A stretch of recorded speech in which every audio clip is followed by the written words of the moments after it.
Hello everyone. How you all guys doing today? Welcome back to my channel. I am Pavan Gupta, and let me remind you, we were doing economics, and we have already completed chapter number 2, utility analysis, 3A, demand analysis, 3B, elasticity of demand, chapter number 1, introduction to microeconomics, and now we are on chapter number 5, that is forms of market.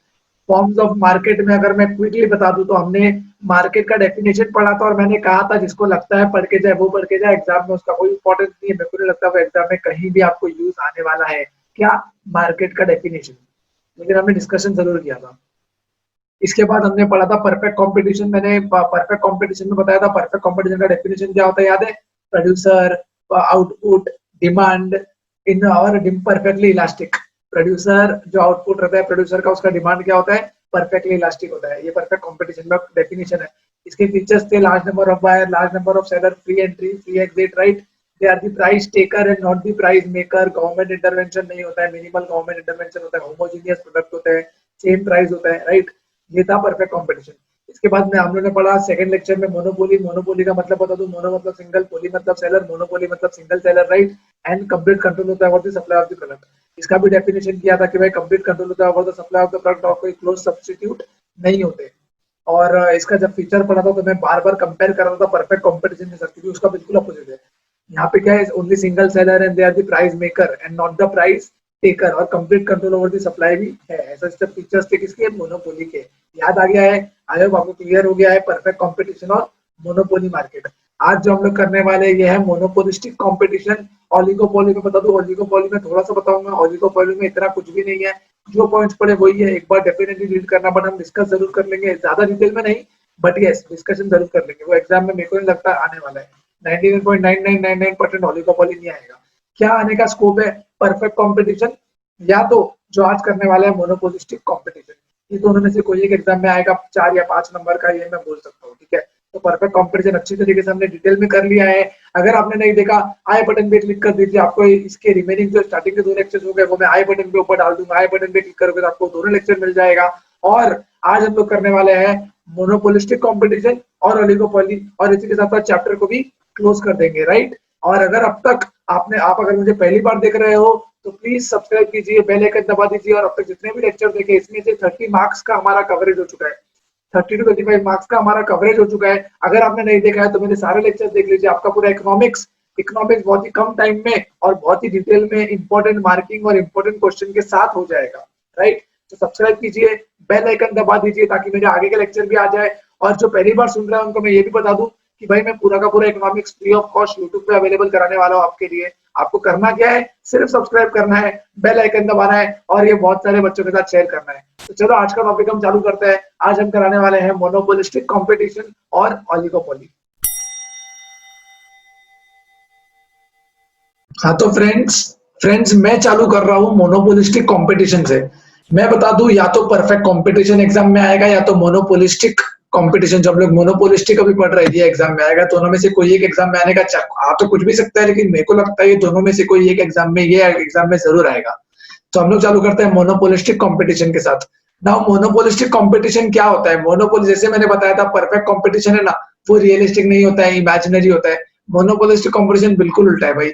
Monopolistic competition imaginary नहीं, realistic होता है। जैसे real में market हम लोग देखते हैं ना, ये मोनोपोलिस्टिक मार्केट होता है। हम लोग फीचर पढ़ेंगे तो आपको समझ में आएगा, अरे हाँ यार बराबर तो है, राइट? तो पहला लाइन लिखना है, monopolistic market is very realistic in nature. और कोई कोई फीचर मोनोपोलिस्टिक है ना, परफेक्ट कंपटीशन और मोनोपोली, ये दोनों का कंबाइन होके बन गया मोनोपोलिस्टिक। तो मोनोपोलिस्टिक क्या होता है? कोई फीचर इसने परफेक्ट कंपटीशन के उठाए, कोई फीचर इसने मोनोपोली के उठाए, और ये दोनों मिला के बन गया मोनोपोलिस्टिक कंपटीशन। आई होप समझा। क्या क्या बोला भाई? रियलिस्टिक होता है, इमेजिनरी नहीं होता है। ये मार्केट रियल में दिखाई देता है। ये मार्केट किसके जैसा है? इसने थोड़े फीचर परफेक्ट कंपटीशन से उठाए, थोड़े फीचर मोनोपोली से उठाए, और ये मिला के बन गया मोनोपोलिस्टिक कंपटीशन। अगर हम इसका डेफिनेशन बताओ तो याद रखना, मोनोपोलिस्टिक कंपटीशन मतलब क्या? मोनोपोलिस्टिक कंपटीशन एक ऐसा कंपटीशन है, एक ऐसा मार्केट है जहां पे लार्ज नंबर ऑफ सेलर है।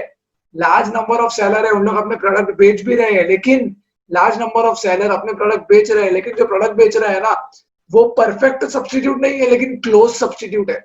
क्या बोला? परफेक्ट सब्स्टिट्यूट नहीं है, मतलब सेम प्रोडक्ट हो सकता है नहीं बेच रहे हो, लेकिन सब्स्टिट्यूट क्लोज सब्स्टिट्यूट जरूर है। जैसे कि लाइफ बॉय और डेटॉल। लाइफ बॉय डेटॉल हालांकि सब्स्टिट्यूट नहीं है, बट साबुन के केस में मैं बता रहा हूँ। लाइफ बॉय डेटॉल जो नहाने का साबुन आता है, सोप आता है, वो तो लाइफ बॉय नहीं मिला तो डेटॉल दे दो। आई मीन है तो सब्स्टिट्यूट ही, कुछ भी ऐसा कोई भी सब्स्टिट्यूट, मतलब सेम नहीं, लाइफ बॉय का लाइफ बॉय नहीं है, लेकिन लाइफ बॉय के साथ कोई और साबुन है, राइट। तो ये दोनों lux, lux, life boy Dettol, ये सब साबुन ही तो है। तो ये सब जो एक दूसरे के सब्स्टिट्यूट है ना, मैं बोल रहा हूँ कि ये सब मोनोपोलिस्टिक कंपटीशन में सेलर बहुत सारे होते हैं और इन लोग ऐसे क्लोज सब्स्टिट्यूट बेचते हैं। परफेक्ट सब्स्टिट्यूट मतलब मैंने बताया था परफेक्ट कंपटीशन में होता है। परफेक्ट सब्स्टिट्यूट मतलब सेम प्रोडक्ट। यहाँ पे क्या सेम प्रोडक्ट बेच रहे हैं? नहीं, क्लोज। ऐसे ही तो होता है, मार्केट में जाएंगे तो ये नहीं है तो ये ले लो, ये ले लो, क्लोज सब्स्टिट्यूट होता है ना। तो डेफिनेशन समझाया मैंने मोनोपोलिस्टिक कंपटीशन का।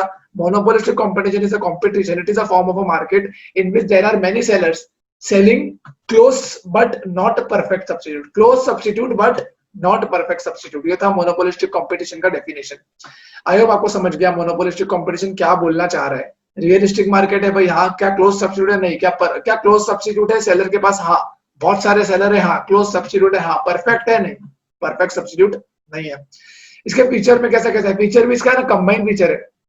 पहले मैं बता दूं, परफेक्ट कंपटीशन और मोनोपोली दोनों कंबाइन करके इसका फीचर बना, ऐसा तुम लोगों को पता चलेगा।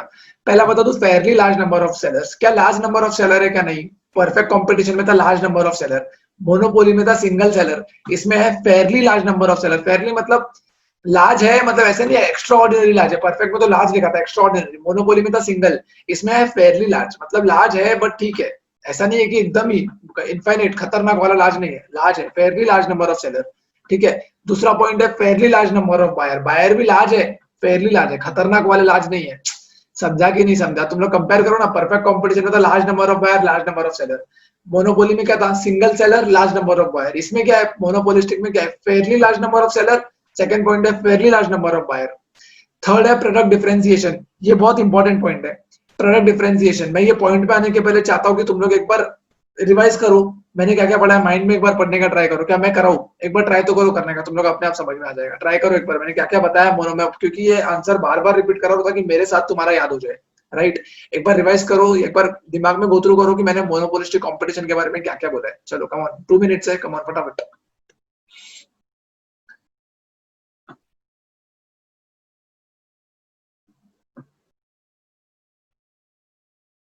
अरे आ रहा है कि नहीं आ रहा है? याद आ रहा है कि नहीं आ रहा है? याद आ रहा है कि नहीं आ रहा है? आ रहा है ना? Fairly large number of seller, fairly large number of buyer. अब जो थर्ड पॉइंट हम लोग पढ़ने जा रहे हैं क्या है पता है? ये है प्रोडक्ट डिफरेंशिएशन। क्या है? Product differentiation. प्रोडक्ट डिफरेंशिएशन क्या होता है? प्रोडक्ट डिफरेंशिएशन एक इंपॉर्टेंट फीचर है मोनोपोलिस्टिक कंपटीशन का। मैं बता दूं, प्रोडक्ट डिफरेंशिएशन का मतलब होता है प्रोडक्ट सेम नहीं है, डिफरेंशिएट है, मतलब एक से थोड़ा अलग है। मैंने बोला ना क्लोज, परफेक्ट सब्स्टिट्यूट नहीं है, क्लोज सब्स्टिट्यूट है। ये कहाँ पढ़ा था? अभी इसके डेफिनेशन में पढ़ा था। परफेक्ट सब्स्टिट्यूट नहीं है seller, large number of seller है, लेकिन सब्स्टिट्यूट जो लोग बेच रहे हैं ना, वो सब्स्टिट्यूट भी है, एक दूसरे का सामान हो सकता है। लाइफ बॉय की जगह कुछ और भी दूसरी दुकान में मिलेगा, लेकिन सेम प्रोडक्ट नहीं मिलेगा। तो यहाँ पे वही बोल रहा है प्रोडक्ट डिफरेंशिएशन का मतलब बहुत सारे फॉर्म है, बहुत सारे सेलर है, सामान बेच रहे हैं। जो सामान बेच रहे हैं ना वो सिमिलर जरूर है, एक जैसे जरूर है, लेकिन एक नहीं है, अलग अलग है। वो कुछ तो उसमें अलग है, चाहे वो शेप हो, चाहे वो क्वालिटी हो, चाहे वो कलर हो, चाहे वो साइज हो, चाहे वो स्ट्रक्चर हो, कुछ ना कुछ डिफरेंशिएट कर रहा है दूसरे प्रोडक्ट के साथ। डिफरेंशिएट करना मतलब अलग कर रहा है वो दूसरे प्रोडक्ट से। जैसे कि मैं बोलता हूँ ना, मेरे में कुछ ऐसी क्वालिटी है जो मेरे को दूसरे से अलग करती है, डिफरेंशिएट करती है, राइट। मेरी तारीफ नहीं कर रहा हूँ, एग्जांपल दे रहा हूँ, राइट। तो वैसे कोई भी एक प्रोडक्ट में ऐसी कोई क्वालिटी, ऐसी कोई चीज है, कोई कलर है, साइज है, शेप है, स्ट्रक्चर है, जो उसको दूसरे से अलग कर रहा है, उसको बोलते हैं प्रोडक्ट डिफरेंशिएशन। और ये मोनोपोलिस्टिक कंपटीशन का बहुत इंपॉर्टेंट फीचर है। इस पे चांद सितारे बना दो, अलग से भी आ सकता है कि व्हाट इज प्रोडक्ट डिफरेंशिएशन। तो प्रोडक्ट डिफरेंशिएशन क्या होता है? It is a main feature of monopolistic competition. और दूसरी अगर मैं बात बता दूं प्रोडक्ट डिफरेंशिएशन के बारे में, तो या तो साइज, या तो शेप, या तो कलर, या तो स्ट्रक्चर, कुछ भी चेंज हो सकता है, कुछ भी चेंज हो सकता है। और थोड़ा भी अगर दूसरे प्रोडक्ट से चेंज हुआ, उसको बोलते हैं प्रोडक्ट डिफरेंशिएशन। ये था third point, fairly large number of seller, fairly large number of buyer, product differentiation. चौथा पॉइंट है फ्री एंट्री एंड एग्जिट। क्या है? फ्री एंट्री एंड एग्जिट मतलब कोई भी सेलर आ सकता है, धंधा चालू कर सकता है, धंधा नहीं चल रहा है, बंद करके दूसरे बाजार में जाके लगा दे। हाँ कि ना? तुम लोग को पता रहेगा। तो मोनोपोली में था बैरियर्स टू एंट्री, नहीं कर सकते एंट्री मोनोपोली में। परफेक्ट कंपटीशन में भी था फ्री एंट्री एग्जिट, यहाँ पे भी है फ्री एंट्री। जब चाहे आओ, धंधा करो, प्रॉफिट हो रहा है तो कल भी आना, नहीं हो रहा तो निकल जाओ मार्केट से। फ्री एंट्री एंड एग्जिट चौथा पॉइंट था। पांचवा पॉइंट है सेलिंग कॉस्ट। सेलिंग कॉस्ट क्या होता है पता है? यहाँ पे सेलर का सेलिंग कॉस्ट अलग होता है। सेलिंग कॉस्ट का मतलब मार्केट में प्रोडक्ट का डिमांड बढ़ाने के लिए जो भी कॉस्ट का लगता है ना, उसको बोलते हैं सेलिंग कॉस्ट। मार्केट में प्रोडक्ट का डिमांड बढ़ाने के, जैसे कि एडवर्टाइज कर दिया, ठीक है, कोई ब्रांड है, टैग वैग लगा दिया आगे, जो भी मैंने डिमांड करने के लिए मैंने खुद से खर्चा किया, ऐसा कुछ मोनोपोली वाला क्यों करेगा? अकेला ही तो है। वो एडवर्टाइज नहीं करेगा तो क्या लोग नहीं खरीदेंगे? लोग तो खरीदेंगे। तो मोनोपोली में ऐसा कुछ होता ही नहीं है। परफेक्ट कंपटीशन में क्या होता है? सारे सेलर है, सेम दाम पे बेच रहे हैं। मैं ज्यादा खर्चा करूंगा तो क्या मैं ज्यादा में बेच पाऊंगा क्या? नहीं। जब मैं सेम दाम में बेचूंगा तो मैं ज्यादा खर्चा क्यों करूं? नहीं समझा। तो परफेक्ट कंपटीशन में सेलिंग कॉस्ट जैसा कुछ भी नहीं था। वहां तो ट्रांसपोर्ट कॉस्ट भी नहीं था, तुमको याद रहेगा तो। मोनोपोली में सेलिंग कॉस्ट क्यों करूं भाई? मैं जब अकेला से बेचने वाला हूं, अगर मैं एडवर्टाइज नहीं करूंगा तो क्या लोग नहीं खरीदेंगे? लोग तो खरीदेंगे। राइट। तो इसीलिए मैं खर्चा क्यों करूं? लेकिन मोनोपोलिस्टिक कंपटीशन में ऐसा नहीं है। क्योंकि प्रोडक्ट जो है ना, मैंने अगर अपने प्रोडक्ट के बारे में नहीं बताया तो कोई और दूसरा प्रोडक्ट आके दूसरे से लाके लेके जा सकता है, क्योंकि क्लोज सब्स्टिट्यूट तो अवेलेबल है। लाइफ बॉय नहीं मिलेगा तो लोग दूसरे दुकान से जाके डेटॉल खरीद लेंगे, या कोई लक्स खरीद लेंगे, कोई और साबुन खरीद लेंगे। राइट। क्या वेट करेंगे लाइफ बॉय आने का? नहीं वेट कर, कोई नहीं वेट करेगा भाई, घर जाके नहाना है ना। तो लाइफ बॉय का कोई वेट नहीं करेगा। राइट। तो मेरे को प्रोडक्ट को लोगों तक पहुंचाने के लिए खुद से कुछ खर्चा करना पड़ेगा। वो खर्चे को बोलते हैं सेलिंग कॉस्ट। चाहे वो एडवर्टाइजमेंट हो, चाहे वो टैग का कोई भी खर्चा हो, उसको बोलते हैं सेलिंग कॉस्ट। और ये इंपॉर्टेंट फीचर है किसका? मोनोपोलिस्टिक कंपटीशन का। इसके बाद नेक्स्ट फीचर जो आता है वो है क्लोज सब्स्टिट्यूट। हमको पता है क्लोज सब्स्टिट्यूट क्या होता है। परफेक्ट नहीं, क्लोज मतलब ये नहीं तो ये से एकदम, मतलब लोग बोलते हैं ना, डिफरेंशिएट नहीं कर पाते। बोलते हैं घर पे से मम्मी बेच के बोलती है बेटा ये नहीं मिलेगा तो ये लेके आ जाना, इसको बोलते हैं क्लोज सब्स्टिट्यूट। ठीक है। तो ये नहीं मिलेगा तो वो लेके आ जाएगा। तो ऐसे सब प्रोडक्ट अवेलेबल होते हैं अलग अलग सेलर के पास, होता है क्लोज सब्स्टिट्यूट। और लास्ट पॉइंट में बता दूं, concept of group. Concept of group में क्या होता है?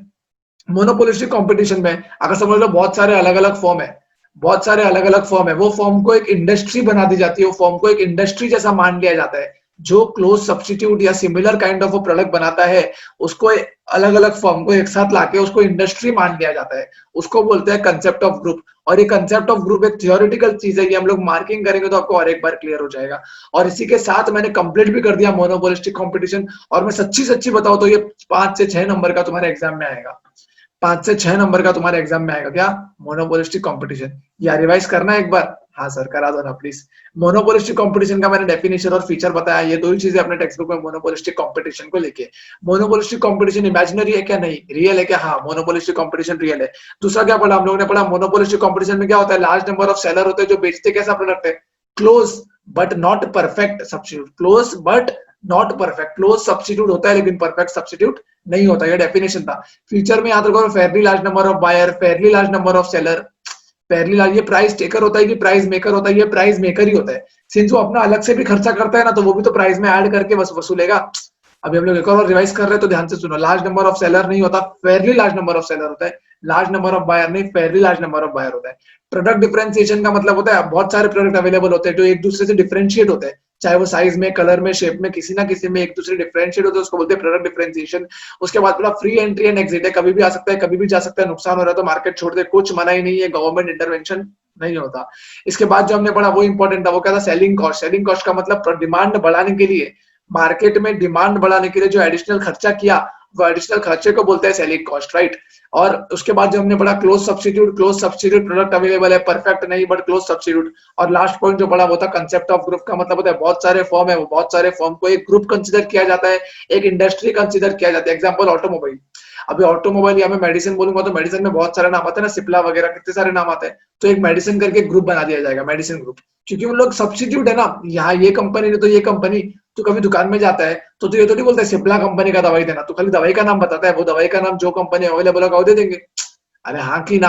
तो यही वो बता रहा है कि भाई कंसेप्ट ऑफ ग्रुप, ये कंसेप्ट भी एप्लीकेबल होता है। हालांकि ये थियोरेटिकल, ग्रुप वाला पार्ट थियोरेटिकल है, बाकी सारे पार्ट एक प्रैक्टिकल लाइफ में जो हम लोग मार्केट में देखते हैं वही है मोनोपोलिस्टिक कंपटीशन में। राइट। आई होप आपको मोनोपोलिस्टिक कंपटीशन दिमाग में बैठ गया हो। मैं बोलता हूँ ये लेक्चर 2-3 बार सुनो, एकदम दिमाग में स्टोर हो जाएगा। ठीक है। फास्ट नहीं पढ़ाया, लेकिन ज्यादा टाइम देना इसको नेसेसरी नहीं है। हम सब समझ लिए, कंसेप्ट समझ लिए, एक बार टेक्स्ट बुक से मार्किंग कर देंगे, और एक दो बार तो मैंने रिवाइज भी करा दिया है अभी। राइट। तो अभी हम लोग जो अगला चीज पर करने जा रहे हैं वो है ओलिगोपोली, और उसके बाद फिर मैं मार्किंग करा के ये चैप्टर को वाइंड अप कर दूंगा। राइट। तो फ्रेंड्स अभी जो हम लोगों ने कंप्लीट किया वो था मोनोपोलिस्टिक कंपटीशन। अभी ये चैप्टर का लास्ट पार्ट है ओलिगोपोली। ओलिगोपोली मतलब क्या होता है मैं बता दूं। ओलिगो का मतलब होता है फ्यू, पॉली का मतलब होता है सेलर। मोनोपोली में भी तो मोनो का मतलब था सिंगल, पॉली का मतलब तो सेलर ही था। तो यहाँ पे ओलिगो का मतलब होता है फ्यू, पॉली का मतलब होता है सेलर, ओलिगोपोली का मतलब होता है फ्यू सेलर। तो यहाँ पे बहुत सारे सेलर है कि फ्यू सेलर है, फ्यू सेलर है। तो अभी से मतलब से पता चल गया ओलिगोपोली मतलब फ्यू सेलर है। ये इसमें कोई डेफिनेशन वगैरह भी इन्होंने देने की मतलब बोलते हैं ना एफर्ट्स नहीं डाले कि ओलिगोपोली का डेफिनेशन भी इन्होंने ठीक तरीके से नहीं दिया है। हम लोग मार्किंग के टाइम देख लेंगे, लेकिन ऐसे कोई डेफिनेशन एज सच इन्होंने नहीं दिया जैसे इन्होंने परफेक्ट कंपटीशन का और मोनोपोली का दिया, मोनोपोलिस्टिक कंपटीशन का दिया, वैसे ओलिगोपोली का नहीं दिया। और मेरे को लगता नहीं कि एग्जाम में आएगा, फिर भी हम लोग एक बार देख लेते हैं। मैंने क्या बोला, ओलिगो का मतलब फ्यू, पोली का मतलब सेलर, तो मतलब ओलिगोपोली मतलब फ्यू सेलर, खत्म। फ्यूचर पे आते हैं, इतना ही है, इतना ही है, मार्किंग कराऊंगा तो बता दूंगा इतना ही है। फीचर पे आते तो फीचर में पहला पॉइंट ये है कि फ्यू फॉर्म्स और फ्यू सेलर्स, मतलब या तो few firm as a firm seller या तो सेलर, इसका मतलब कुछ नहीं, फ्यू सेलर की बात कर रहे हैं वो। तो सेलर है ना, ज्यादा है कि कम है, सेलर फ्यू है। मोनोपोली में सिंगल थे, परफेक्ट कंपटीशन में बहुत सारे सेलर थे, मोनोपोलिस्टिक कंपटीशन में Fairlie large number of seller थे, इतने भी ज्यादा नहीं थे, फेयरली लार्ज मतलब नॉर्मल, ज्यादा है इतने भी नहीं, परफेक्ट के जितना ज्यादा नहीं। लेकिन ओलिगोपोली में क्या बोल रहा है, फ्यू सेलर है। फ्यू सेलर तो क्या इन लोग, जैसे मोनोपोली में सिंगल सेलर था तो वो कंट्रोल करता था सप्लाई को, तो क्या फ्यू सेलर तो कंट्रोल कर पाएंगे क्या? हाँ थोड़ा बहुत, थोड़ा बहुत तो कंसिडरेबली उन लोग कंट्रोल कर पाएंगे सप्लाई को, राइट। आई होप समझ रहे हैं। मैं बोला फर्स्ट पॉइंट क्या पढ़ रहे हैं हम लोग, पढ़ रहे हैं ओलिगोपोली का फीचर। ओलिगोपोली के फीचर में जो फर्स्ट पॉइंट है वो है फ्यू सेलर। फ्यू सेलर का मतलब मैं क्या बता रहा हूँ, मैं बोल रहा हूँ जब मोनोपोली में सिंगल सेलर था तो वो पूरे सप्लाई को कंट्रोल कर रहा था, परफेक्ट कॉम्पिटिशन में बहुत सारे सेलर थे तो वो सप्लाई को कंट्रोल नहीं कर पा रहे थे, राइट। ओलिगोपोली में फ्यू सेलर है तो क्या हम लोग सप्लाई को कंट्रोल कर पाएंगे क्या? हाँ थोड़ा बहुत कर पाएंगे। मोनोपोली में अकेला था तो पूरा कंट्रोल करता था, कितना प्रोडक्ट सप्लाई होके आएगा, कितना प्रोडक्ट बनेगा, वो सब वही डिसाइड करता था, क्योंकि बेचने वाला अकेला था।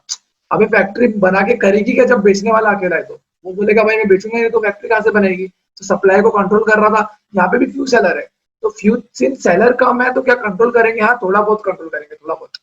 आई hope you are getting my point. तो फ्यू सेलर है तो फ्यू सेलर तो सप्लाई को थोड़ा बहुत कंट्रोल होगा, उसको बोलते हैं कंसीडरेबली कंट्रोल होगा। दूसरा पॉइंट मैं बता दूं, इंटरडिपेंडेंस। इंटरडिपेंडेंस मतलब एक दूसरे के ऊपर प्राइस के लिए डिपेंडेंट है। सिंस सेलर तो है ना, एक से ज्यादा है, तो अगर एक भाव करे कम करेगा तो इसको भी करना पड़ेगा, वो बढ़ाएगा तो थोड़ा ये भी प्रॉफिट के लालच में बढ़ा देगा। अगर ये कम वो कम किया और मैंने कम नहीं किया तो मेरे से कोई खरीदेगा ही नहीं। इसलिए इंटरडिपेंडेंस से एक दूसरे के सेलर पे हम लोग डिपेंडेंट है कि बाजू वाला क्या भाव रख रहा है, ये वाला क्या भाव रख रहा है, मेरे को क्या रखना चाहिए, तो इन दोनों के ऊपर डिपेंडेंट हूँ मैं। उसको बोलते हैं इंटरडिपेंडेंट, सब लोग एक दूसरे पे डिपेंडेंट है। तीसरा मैं बोलता तो जैसे मोनोपोलिस्टिक कॉम्पिटिशन में था सेलिंग कॉस्ट, यहाँ पे भी है सेलिंग कॉस्ट, लेकिन हेडिंग अलग है, एडवर्टीजमेंट है। सेलिंग कॉस्ट में और भी बहुत कुछ आता है, इसमें खाली उन्होंने एडवर्टीजमेंट की बात की है। बोले तो एडवर्टीजमेंट करेगा तो तेरा डिमांड बढ़ेगा, लेकिन कॉस्ट भी बढ़ेगा तेरा, तो भाव तो बढ़ा नहीं सकता मर्जी से, बढ़ा सकता परफेक्ट में तो बढ़ा ही नहीं सकता, ऑप्शन ही नहीं हो मार्केट में कि तो अलग भाव जो सब रखेंगे वही तो करना पड़ेगा। मोनोपोली में बिंदास बढ़ा, मोनोपोलिस्टिक कंपटीशन में बढ़ाएगा तो डिमांड कम हो जाएगा, यहाँ पे भी बढ़ाएगा तो डिमांड कम हो जाएगा, तो प्राइस कैसे बढ़ेगा? नहीं बढ़ सकता। ठीक है, तो एडवर्टाइज मैं बात कर रहा हूँ एडवर्टाइजिंग की, तो एडवर्टाइज तो बिंदास कर, लेकिन इतना ही कर जितना तू लोगों से वसूल सकता है, लोग तेरे को देने की, जब तू खर्चा करेगा तो प्रॉफिट में कॉस्ट में इंक्लूड करेगा ना उसको। जब वो सामान तू मार्केट में बेचेगा तो वो कॉस्ट में सारा खर्चा डाल के बेचेगा, तो तेरा भाव महंगा हो जाएगा सामान का, तो कोई खरीदेगा थोड़ी देर से। मोनोपोली थोड़ी है, तो अकेला थोड़ी बेच रहा है, और भी तो सेलर है, तो तेरे से कोई क्यों खरीदेगा? बाकी सबसे खरीदेंगे, हाँ कि ना। तो इसीलिए एडवर्टीजमेंट भी यहाँ पे है, लेकिन लिमिट से करना है। चौथा बोलू, बैरियर्स टू एंट्री रहेगा कि नहीं रहेगा यहाँ पे? यहाँ पे बैरियर्स टू एंट्री है कि नहीं है? क्या क्या लगता है तुम लोग को? ये क्या हम लोग मोनोपोलिस्टिक कंपटीशन में क्या था? मोनोपोलिस्टिक कंपटीशन में बैरियर्स टू एंट्री नहीं था, मतलब कोई भी आ सकता था, कोई भी जा सकता था। परफेक्ट कंपटीशन में क्या था? परफेक्ट कंपटीशन में भी बैरियर्स टू एंट्री नहीं था, लेकिन जो हम लोगों ने मोनोपोली पढ़ा उसमें बैरियर्स टू एंट्री था, उसमें बाकी कोई भी बाहर वाले नहीं आ सकते थे। तो यहाँ पे कैसा है पता है, यहाँ पे कोई भी इंडस्ट्री है ना वो इजीली एग्जिट कर सकती है। क्या बोला? कोई भी इंडस्ट्री इजीली एग्जिट कर सकती है, लेकिन हाँ अंदर आने के टाइम पे थोड़ा प्रॉब्लम होगा उसको, थोड़ा प्रॉब्लम होगा, थोड़ा ज्यादा नहीं थोड़ा। तो मैं वही बता रहा हूँ, क्या बैरियर्स टू एंट्री यहाँ पे बैरियर्स टू एंट्री है, वहां पे नहीं था। परफेक्ट कंपटीशन में फ्री एंट्री एंड एग्जिट था, मोनोपोलिस्टिक कंपटीशन में बैरियर्स टू एंट्री, बैरियर मतलब रुकावट नहीं थी, यहाँ पे रुकावट है। निकल तो फटाक से जा, निकल, लेकिन आने के टाइम पे तेरे को परमिशन लगेगा, आने के टाइम पे फ्रीली एंट्री नहीं है। ठीक है, इसके बाद है lack of uniformity. Lack of uniformity में बता दूं, जो जो सेलर है ना, हो सकता है कोई सेलर बहुत बड़ा हो, रिलायंस के जितना बड़ा हो, और हो सकता है कोई सेलर मेरे जितना छोटा हो। दिख रहा है कितना फर्क है दोनों सेलर में? तो यहाँ पे यूनिफॉर्मिटी नहीं, ये नहीं कि हर सेलर का मतलब कद एक ही है, कोई बहुत ऊंचा कद का है, कोई बहुत नीचे कद का है, यूनिफॉर्मिटी नहीं है। और लास्ट पॉइंट जो है वो अनसर्टेनिटी। अनसर्टेनिटी का मतलब मेरे को पता नहीं क्या ये दोनों सेलर अलग अलग है या एक ही है। हो सकता है इन्होंने टाई अप कर लिया हो मेरे को गुमराह करने के लिए, मूवी जैसे मूवी में गुमराह करते ना, जो डेली सोप्स के प्रोग्राम होते हैं, वैसा गुमराह कर सकते, दोनों दिन मिलकर मेरे को गुमराह कर सकते हैं, ताकि मैं मेरा भाव बढ़ा दूं और उन दोनों में से कोई एक भाव कम कर दे और सेलर उनके पास चला, मतलब बायर सारे उनके पास चले जाए, राइट। तो ये कुछ नहीं, ये अनसर्टेनिटी का मतलब है कुछ सर्टेन नहीं है, कुछ पता नहीं है कौन क्या है, सेलर किसका है, कोई पता नहीं कौन तेरा है, कोई मेरा है, कोई तेरा है, कोई इसका है, कुछ भी पता नहीं है। इसको बोलते हैं अनसर्टेनिटी। एक बार टेक्स्ट बुक से मार्किंग करेंगे तो क्लियर डेफिनेटली होगा, लेकिन आई होप अब आपको क्लियर हो गया है। मैं बात कर रहा हूँ ऑलिगोपोली का। एक बार फटाफट बता देता हूँ। ऑलिगो का मतलब होता है फ्यू, पोली का मतलब होता है सेलर, ऑलिगोपोली का मतलब होता है फ्यू सेलर। इतना ही दिया है इसके बारे में। और जब हम फीचर पे आते हैं तो फीचर में क्या होता है, फ्यू सेलर होते हैं। फ्यू सेलर होते हैं तो कंट्रोल होता है सप्लाई के ऊपर, थोड़ा सा कंसिडरेबल कंट्रोल, बहुत ज्यादा नहीं, कंसिडरेबल कंट्रोल। दूसरा पॉइंट था इंटरडिपेंडेंस, एक दूसरे पे डिपेंडेंट है भाई, वो भाव क्या रख रहा है, ये भाव क्या रख रहा है, उसके हिसाब से मैं भाव डिसाइड करूंगा। तो दूसरा पॉइंट था इंटरडिपेंडेंस। तीसरा पॉइंट था एडवर्टाइजिंग। एडवर्टाइजिंग में कर सकता हूँ ताकि मेरा डिमांड बढ़ जाए, लेकिन एक चीज दिमाग में रहनी चाहिए कि खर्चा भी बढ़ेगा भाई। खर्चा बढ़ेगा तो तू महंगा बेचेगा, महंगा बेचेगा तो कौन खरीदेगा, कोई नहीं खरीदेगा, क्योंकि और भी तो सेलर है। चौथा पॉइंट था एंट्री। एंट्री बैरियर मतलब एग्जिट तो पॉसिबल है, लेकिन एंट्री करने में रुकावट होगी, एंट्री करने में मुशक्कत करनी पड़ेगी, मेहनत करनी पड़ेगी। पांचवा पॉइंट था लैक ऑफ यूनिफॉर्मिटी। मतलब यूनिफॉर्मिटी नहीं है यहाँ पे कोई। यूनिफॉर्मिटी नहीं है मतलब क्या, मतलब कोई एक फॉर्म है जो बहुत ताकतवर है, उसका कद बहुत ऊंचा है, कोई एक है जो मेरे जितना छोटा है। तो यूनिफॉर्मिटी नहीं है सेलर में। और लास्ट पॉइंट क्या था, अनसर्टेनिटी का मतलब होता है सब लोग एक साथ मिल गए या अलग अलग है, कौन सेलर क्या सोच रहा है, क्या प्लानिंग कर रहा है, क्या स्ट्रैटेजी बना रहा है, इसका डिस्क्लोजर किधर भी नहीं है, इसके बारे में किसी को भी नहीं पता। ये थे 6 पॉइंट ओलिगोपोली के, राइट। तो हम लोगों ने मोनोपोलिस्टिक कंपटीशन और ओलिगोपोली ठीक से अच्छे से कर लिया, डिटेल में ही किया भाई। ये थोड़ी कि 2 लेक्चर, मैंने 4 लेक्चर लिए फॉर्म ऑफ मार्केट कराने को। ये चीज इंपॉर्टेंट है, ये चैप्टर इंपॉर्टेंट है। 5-6 नंबर, 7 नंबर का चैप्टर में से 6 नंबर तो आ सकता है, मेरे को लगता है 5-6 नंबर तो आएगा, राइट। अभी जो अगला करने वाला है वो हम लोग करेंगे ओलिगोपोली और मोनोपोलिस्टिक कंपटीशन का मार्किंग, ओके। मार्किंग करते करते रिवाइज करने का ट्राई करेंगे ताकि और एक बार रिवाइज हो जाए, ओके। हाँ, तो दो चीज की मार्किंग करनी है, मोनोपोलिस्टिक कंपटीशन की और ओलिगोपोली की, ठीक है। मार्केट में कंफ्यूज मत हो जाना, बड़ा ही सिंपल था। परफेक्ट कंपटीशन हमने पहले किया, मोनोपोली हमने उसके बाद किया। अब हम लोग दो चीज एक साथ कर रहे हैं, मोनोपोलिस्टिक कंपटीशन और ओलिगोपोली। एक बार मार्किंग करते करते मेरे साथ रिवाइज जरूर कर लेना ताकि एकदम क्लियरिटी आ जाए। अभी तो क्लियरिटी आ गई होगी, लेकिन और एक बार बुक्स के टर्म्स में भी पता चल जाएगा, ठीक है। तो मोनोपोलिस्टिक कंपटीशन में मैंने क्या बोला था, इमेजिनरी है क्या, नहीं, रियलिस्टिक इन नेचर है। इसमें क्या होता है, इसमें ये थोड़े फीचर परफेक्ट कंपटीशन से लिए, थोड़े फीचर मोनोपोली से लिए, मिला के हो गया मोनोपोलिस्टिक कंपटीशन। इसके डेफिनेशन में क्या था मोनोपोलिस्टिक कंपटीशन के, मोनोपोलिस्टिक कंपटीशन के डेफिनेशन में ये था कि there are large number of seller, जो प्रोडक्ट बेच रहे हैं, क्या वो परफेक्ट सब्स्टिट्यूट है क्या, नहीं, क्लोज है लेकिन परफेक्ट नहीं है, ये था उसका डेफिनेशन। चलो इतना फ्रेंड देख लेते हैं बुक्स में कैसे लिखा हुआ है और मार्किंग कर लेते हैं, राइट। तो देखो, monopolistic competition is very realistic in nature.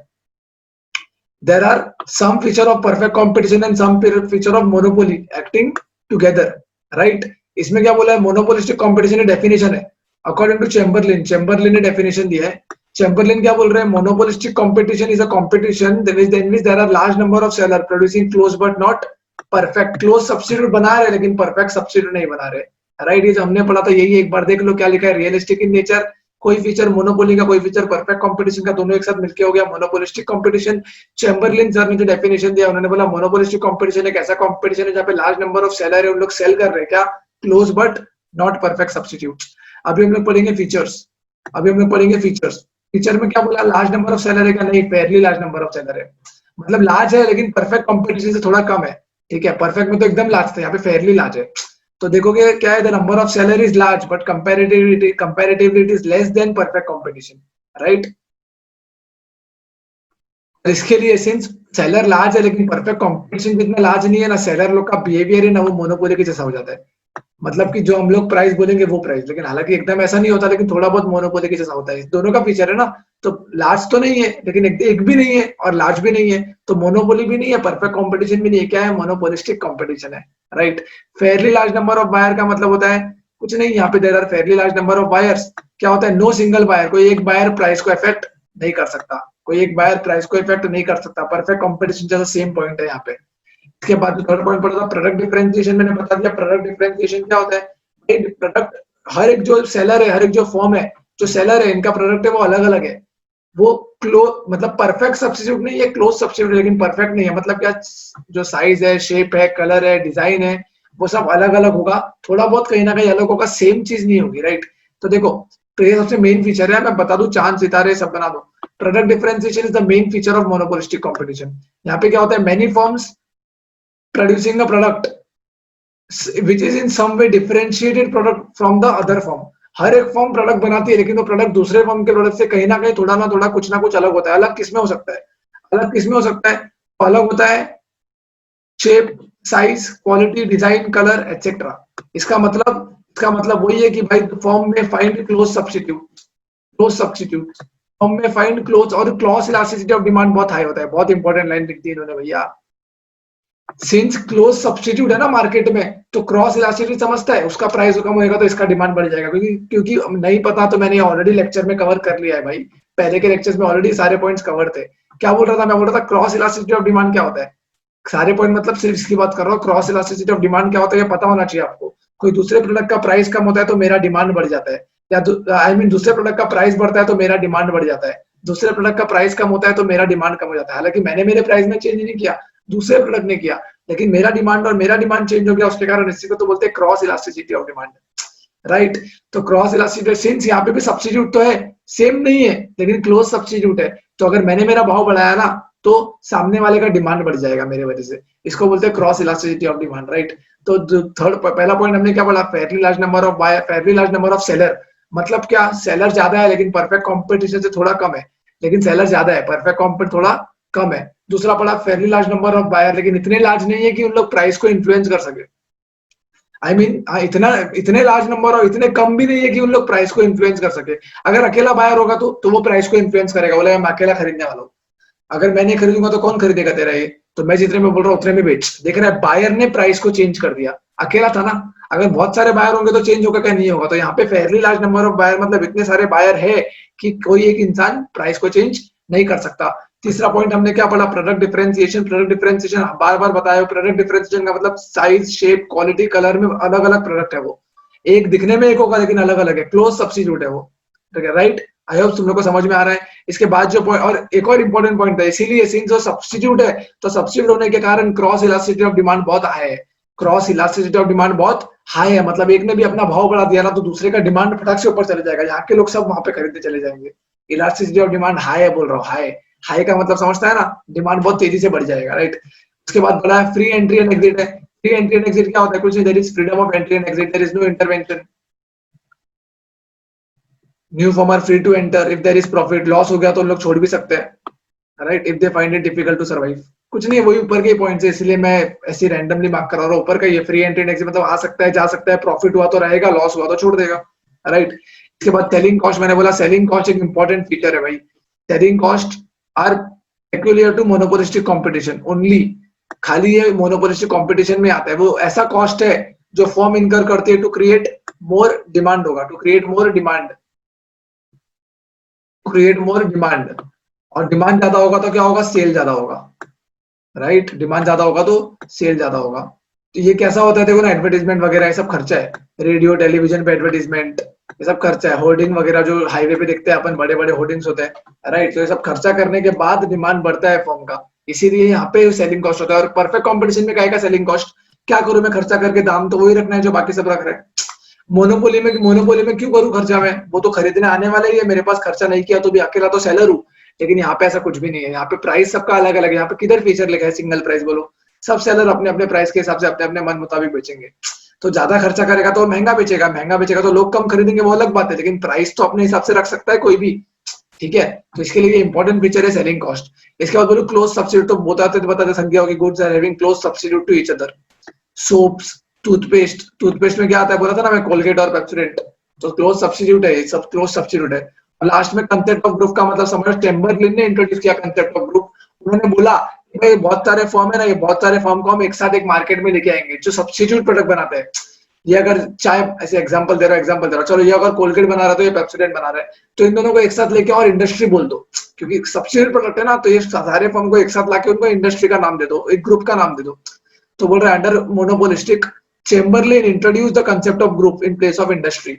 Industry means the number of firm producing identical product. Group means a number of firm producing differentiated product which are closely related. Same ही है यार, अलग अलग product बना रहे हैं लेकिन वो क्लोजली रिलेटेड है एक दूसरे से, क्लोजली रिलेटेड है। तो उसने क्या बोला? उसने बोला इंडस्ट्री छोड़, हम लोग ग्रुप का कंसेप्ट निकालेंगे। चैम्बरलिन ने बोला इंडस्ट्री नहीं, हम ग्रुप का कंसेप्ट निकालेंगे। इंडस्ट्री में होता था बहुत सारी फर्म जो एक जैसा प्रोडक्ट बना रही है, ग्रुप में मतलब अलग अलग प्रोडक्ट बना रही है लेकिन जो एक दूसरे से रिलेटेड है। ये कंसेप्ट कौन लेके आया? ये कंसेप्ट लेके आया चैम्बरलिन। इसी के साथ हमारा मोनोपोलिस्टिक कंपटीशन का मार्किंग खत्म हुआ। इसमें मैं बता दूं प्रोडक्ट डिफरेंशिएशन बहुत इंपॉर्टेंट है, जो हर एक सेलर अलग अलग प्रोडक्ट बेच रहा है, साइज शेप कलर सब अलग है, कुछ तो अलग है लेकिन एक दूसरे के सब्स्टिट्यूट है। इसके बाद जो इंपॉर्टेंट था वो था सेलिंग कॉस्ट। सेलिंग कॉस्ट मतलब एडवर्टाइजमेंट वगैरह का खर्चा कर सकता है टू इंक्रीज द डिमांड। और प्रोडक्ट डिफरेंशिएशन में एक और पॉइंट बहुत इंपॉर्टेंट थी, क्या? जो इलास्टिसिटी ऑफ डिमांड है, क्रॉस इलास्टिसिटी ऑफ डिमांड है, बहुत हाई होगा। और इसमें एक और चीज सबसे ज्यादा इंपॉर्टेंट है, वो है कंसेप्ट ऑफ ग्रुप। मतलब चैम्बरलिन कंसेप्ट ऑफ ग्रुप लेके आया। उसने कौन सा कंसेप्ट हटाया? उसने एक कंसेप्ट हटाया, वो था इंडस्ट्री का कंसेप्ट। उसने इंडस्ट्री कंसेप्ट हटाया, ग्रुप का कंसेप्ट लेके आया। इसका मतलब बहुत सारे फर्म जो प्रोडक्ट डिफरेंशिएट बना रही है, अलग अलग प्रोडक्ट बना रही है, लेकिन एक दूसरे से इंटर रिलेटेड हो जाते हैं, वो प्रोडक्ट एक दूसरे से इंटर रिलेटेड। तो ऐसे प्रोडक्ट को एक साथ लाना है, ऐसे फर्म को एक साथ लाना, ये कंसेप्ट ऑफ ग्रुप जैसा कुछ इंट्रोड्यूस किया किसने? चैम्बरलिन ने। उन्होंने बोला कि इंडस्ट्री जो होती है ना, उन्होंने इंडस्ट्री को रिप्लेस करके ग्रुप का कंसेप्ट लेके आ गए। बस इतनी सी बात है। इंडस्ट्री का मतलब भी सेम ही होता था कि आइडेंटिकल प्रोडक्ट जब एक साथ होते थे उसको इंडस्ट्री बोलते थे। तो ग्रुप का मतलब भी वही होता है, जब बहुत सारे डिफरेंशिएटेड फर्म है, बहुत सारे फर्म है जो डिफरेंशिएटेड प्रोडक्ट बनाते हैं ना, तो वो डिफरेंशिएटेड प्रोडक्ट को जब एक साथ लेके आया तो ग्रुप हो गया। और ये कंसेप्ट ऑफ ग्रुप कंसेप्ट कौन लेके आया? चैम्बरलिन लेके आया, राइट।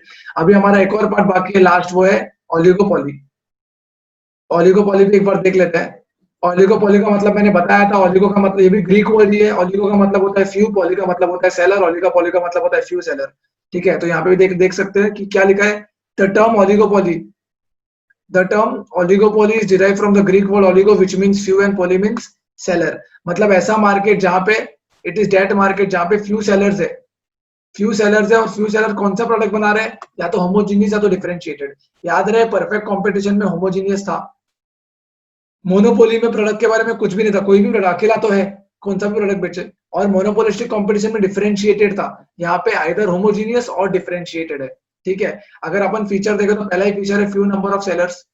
अभी तो वही पढ़ा, ओलिगो का मतलब ही फ्यू होता है, तो फ्यू सेलर है मतलब डोमिनेट कर सकते हैं, सप्लाई पे कंट्रोल कर सकते हैं कंसिडरेबली कंट्रोल, ये नहीं मोनोपोली जितना नहीं, बट हाँ थोड़ा बहुत कंट्रोल कर सकते हैं। मोनोपोली में तो अकेला था तो पूरा कंट्रोल करता था ना, तो ये ओलिगोपोली में सेलर कम है इसलिए थोड़ा बहुत कंट्रोल कर सकते हैं। तो few form dominate the market and have a considerably control over the price. Considerably control, considerably. दूसरा इंटरडिपेंडेंट। इंटरडिपेंडेंट क्या होता है? इंटरडिपेंडेंट का मतलब बता चुका है, एक दूसरे पे डिपेंडेंट होता है, वो प्राइस बढ़ाएगा तो मैं भी बढ़ाऊंगा, वो कम करेगा तो मैं भी कम करूंगा। तो यहाँ पे क्या देखो, the seller has to be cautious with respect to the action taken by the competing firm. Competing firm क्या एक्शन कर रहा है? If any firm makes the change in price, all other firm in the industry also try to follow. अरे वही तो मैंने बोला कि एक फर्म जब प्राइस बढ़ा रहा है तो दूसरा फर्म भी बढ़ाएगा, एक फर्म जब प्राइस कम कर रहा है तो दूसरा फर्म भी करेगा, नहीं तो डिमांड ही नहीं बढ़ेगा, डिमांड ही नहीं कम होगा उनका। अगर सामने वाले दूसरे फर्म ने प्राइस बढ़ा दिया और अगर मैंने प्राइस नहीं बढ़ाया तो ये किसमें क्या होगा? मेरे को लगेगा I am not earning profit, right. और अगर सामने वाले फर्म ने प्राइस कम कर दिया और मैंने प्राइस कम नहीं किया, मेरा प्राइस ज्यादा ही है, तो क्या मेरे से कोई सामान खरीदेगा? कोई सामान नहीं खरीदेगा, राइट। तो ये था इंटरडिपेंडेंट। आप लोग चिंता मत करो, एक बार जब ये हो जाए एक बार, तो मैं एक बार चारों मार्केट का फटाफट क्विक रिवीजन दे दूंगा, तो जो भी थोड़ा बहुत इधर उधर घूम रहा है वो भी क्लियर हो जाएगा, राइट। लेकिन घूमना नहीं चाहिए, एकदम सिंपल है। तो इंटरडिपेंडेंस, इंटरडिपेंडेंस इसी का फीचर है ओलिगोपोली का। इंटरडिपेंडेंस में दूसरे सेलर पे डिपेंडेंट है पहला सेलर।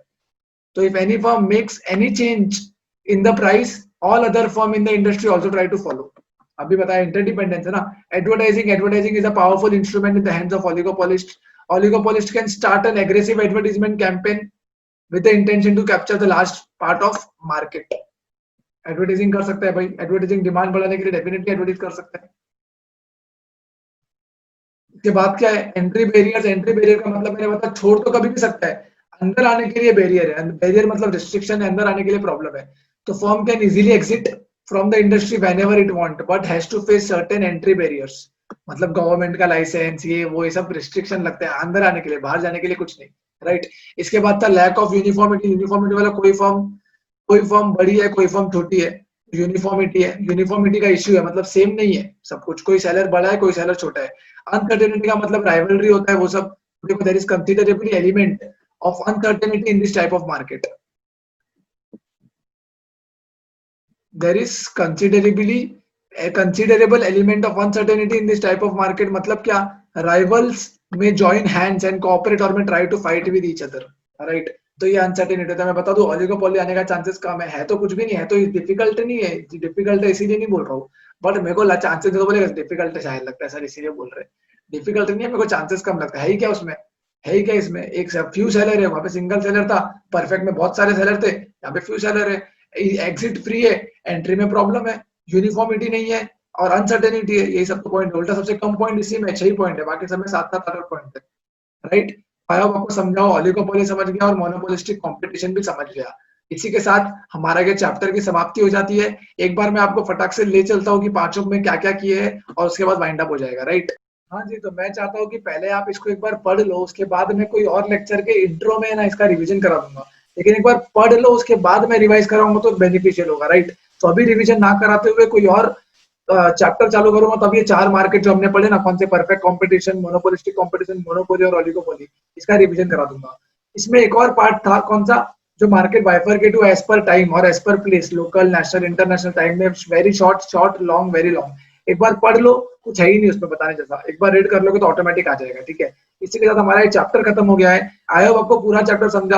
आपको कुछ भी क्वेरी हो तो नीचे कमेंट कर देना। और इसी तरीके से अगर आपको लेक्चर एंजॉय करना है और पूरा का पूरा इकोनॉमिक्स फ्री ऑफ कॉस्ट चाहिए तो आपको सब्सक्राइब करना पड़ेगा। तो सब्सक्राइब बटन सब्सक्राइब कर दीजिए, बेल आइकन दबा दीजिए, और अगर पसंद आया तो ही लाइक करो, अदरवाइज लाइक मत करो। लेकिन कमेंट करके आपकी क्वेरीज जरूर जरूर बताना, ठीक है। और एक और इम्पोर्टेंट बात मैं आपको बता दूं, अगर आपको चाहिए अगर आपको चाहिए कि इसके बाद कोई स्पेसिफिक चैप्टर आए तो आप मुझे कमेंट करके बताओ कि कौन सा चैप्टर स्टार्ट करें, वो चैप्टर स्टार्ट कर देंगे। अदरवाइज मैं अपने हिसाब से कोई भी चैप्टर स्टार्ट कर दूंगा, ठीक है। और अगर किसी ने मेरे पहले के लेक्चर नहीं देखे तो मैं उनको बता दूं, 12 से 13 लेक्चर ऑलरेडी अपलोड हो चुके हैं। वो सारे लेक्चर देखिए, सारे के सारे फ्री ऑफ कॉस्ट, और इसके आगे के लेक्चर भी फ्री ऑफ कॉस्ट आपके लिए अवेलेबल होने वाले हैं। और एग्जाम आते आते, जैसे जैसे एग्जाम टाइम नजदीक आएगा, वैसे वैसे ये चैनल से आपको बहुत सारे इंपॉर्टेंट क्वेश्चंस मिलेंगे, बहुत सारे इंपॉर्टेंट चीजें पता चलेगी जो शायद और कहीं ना पता चले। तो चैनल से जुड़े रहो, सब्सक्राइब करो, नीचे बेल आइकन दबा दो, और मेरे सारे वीडियोस देखो एक बार। अगर कहीं और भी देख लिया है फिर भी देखो, बेनिफिट करेगा, बहुत बेनिफिशियल रहेगा, क्योंकि उसमें मैंने मार्किंग भी कराई है, इंपॉर्टेंट चीजें भी बताई है और एकदम डिटेल एक्सप्लेनेशन किया है, राइट। आई होप आप सबने एंजॉय किया। ये वीडियोस को बहुत सारे फ्रेंड्स के साथ शेयर करो ताकि ये वीडियोस हर सारे बच्चों तक पहुंच पाए। Okay, fine, bye bye, take care.